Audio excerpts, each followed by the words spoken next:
একজন food content creator হিসেবে দেশি বিদেশি চাইনিজ কোরিয়ান অনেক ধরনের ফুডই খেয়েছি। প্রায় 2-3 বছর ধরেই আমার সামনে মাঝে মধ্যেই এই ইকোরি মেথি মিক্সের ভিডিও আসতো।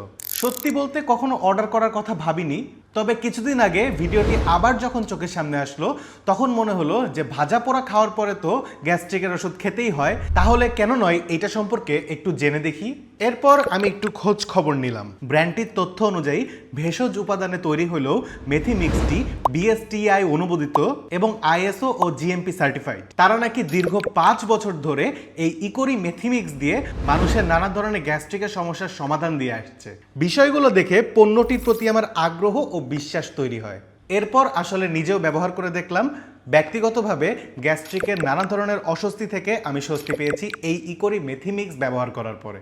আমার ভিডিও যারা দেখেন তারা বেশিরভাগই ফুড লাভার। নতুন নতুন খাবার খেতে গিয়ে আমাদের অনেকেরই মাঝে মধ্যে গ্যাস অথবা হজমের অস্বস্তি হয়, তাই নিজের এই অভিজ্ঞতা আপনাদের সাথে শেয়ার করলাম। আপনারা যদি আমার মতো এই সমস্যায় পড়েন তাহলে এই মেথি মিক্স পাউডারটা অর্ডার করতে পারেন। অর্ডার করার জন্য তাদের ফেসবুক পেজের লিঙ্কটি আমার কমেন্ট বক্সে পেয়ে যাবেন। ভাই, একজন ফুড ব্লগার হিসেবে ভাজা পোড়া থেকে শুরু করে চাইনিজ, কোরিয়ান কিংবা দেশি কিংবা বাইরের যে কোনো খাবার, ভাজা পোড়া হোক বা যে কোনো খাবার খাওয়ার পরেই গ্যাসের সমস্যায় কিন্তু পড়ি। তারপরে 1 চামচ মেথি মিক্স খাইলেই কিন্তু সব একদম উধাও, এটার মতো।